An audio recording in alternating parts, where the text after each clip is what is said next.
জীবনে বাইকের চাকা ঘোরানোর উদ্দেশ্যে আমার বাইরে রাশিয়া পাঠাইছিলাম। এই দালাল চক্রান্ত করে আমার বাইরে বিক্রি করে দিছে। পরিবার পরিজনকে বাংলাদেশে রেখে ৪৫০০ কিলোমিটার পথ পাড়ি দিয়ে নিজেদের ভাগ্য ফেরাতে রাশিয়া গিয়েছিলেন ৩০ জন বাংলাদেশি যুবক। তবে সবার সব স্বপ্ন যে পূরণ হয় না, এই ৩০ জন রাশিয়া গিয়ে তা হাড়ে হাড়ে টের পেয়েছেন।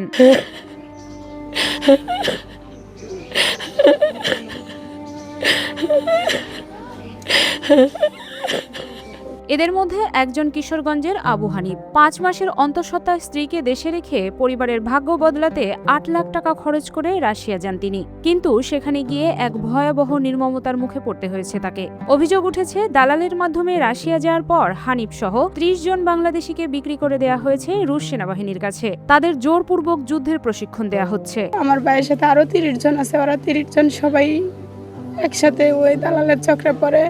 ওই দেশের মুকিলা একটা একই সাথে ৩০ জন লোক নিয়ে গেছে, নিয়ে আপনার রাশিয়া সেনাবাহিনীর হাতে বিক্রি করে দিছে।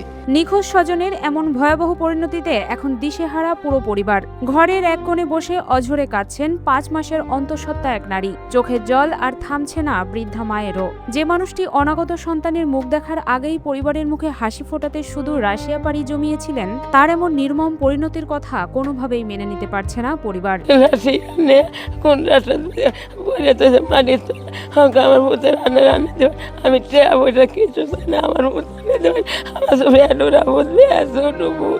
কিশোরগঞ্জ সদর উপজেলার ১১ নম্বর দানাপাটুলি ইউনিয়নের গাগলাইল গ্রামের মৃত সুরত আলীর ছেলে মোহাম্মদ আবু হানিফ উন্নত জীবনের আশায় গত ৭ মে বৃহস্পতিবার সকালে রাশিয়ার উদ্দেশ্যে দেশ ছাড়েন হানিফ। কিন্তু পৌঁছানোর পর থেকেই পরিবারের সাথে বিচ্ছিন্ন হয়ে যায় সব ধরনের যোগাযোগ। যুদ্ধে যাওয়ার জন্য ওরা পোশাক দিছে, অস্ত্র দিছে, ওরা খাবার দাবারের কষ্ট দিচ্ছে, ওরা নিয়ে মাটির নিচে একটা তাম্পুতে রাখছে।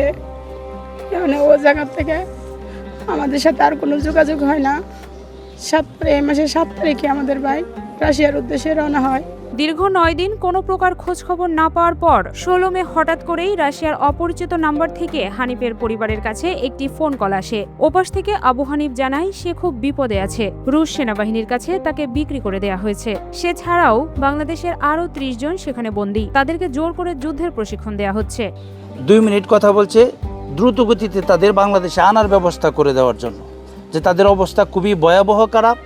আপনার শুনতে পেরেছি আপনার যে কুকুরের গোশত তাদেরকে খাবারের জন্য দেয়, খাবার একেবারেই দেয় না। এই অবস্থা তো মানে সহ্য করার মতো না।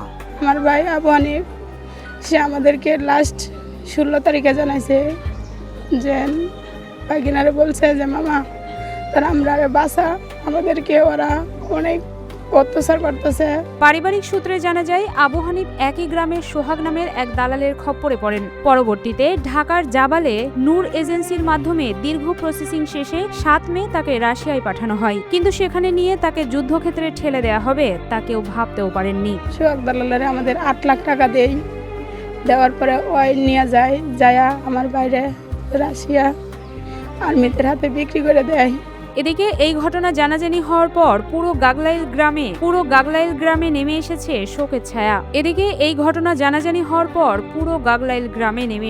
শোকের ছায়া। ক্ষুব্ধ এলাকাবাসী অবিলম্বে প্রতারক দালাল চক্রের শাস্তি এবং বন্দীদের উদ্ধারে সরকারের জরুরি হস্তক্ষেপ কামনা করছেন। এখন ওদের ফ্যামিলিতে সুখের ছায়া বহমান, এলাকাবাসী আসতেছে যাইতেছে দেখতেছে, ওদেরকে বুঝাইতেছে, সান্ত্বনা করার চেষ্টা করতেছে। তার সন্তানের দিকে তাকায়া আমরা সরকারের কাছে আকুল আবেদন, তাকে যেন দ্রুত উদ্ধার করে বাংলাদেশে ফিরিয়ে এনে তার ফ্যামিলির কাছে তাকে যেন পৌঁছায় দেয়। দালালের খপ্পরে পড়ে যুদ্ধক্ষেত্রে আটকে যাওয়া এই রেমিটেন্স যোদ্ধাদের অক্ষত অবস্থায় স্বদেশের মাটিতে ফিরিয়ে আনতে পররাষ্ট্র মন্ত্রণালয় দ্রুত কার্যকর পদক্ষেপ নেবে, এমনটাই প্রত্যাশা ভুক্তভোগী পরিবারগুলোর। আমাদের সব নিঃস্ব করে দিছে ভাই, কিন্তু আমাদের কোনো কিছু দরকার নাই, শুধু আমার বাইরে দরকার। সরকার যাতে আমার বাইরে দ্রুত বাংলাদেশে আনার ব্যবস্থা করে দেয়। আমরা সরকারের কাছে এই আবেদনই করি, আমার ভাই সহ ৩০ জন সবাই যাতে বাংলাদেশে ফেরত এনে দেয়। আমার সরকারের কাছে এই আবেদন যে অতি তাড়াতাড়ি আমার বাইরে বাংলাদেশে পিরানির লাগে, মানে দেশবাসীরা কান্না, আমাদের ভিতরেও কান্না আছে, তবে তো কাঁদতে পারি না।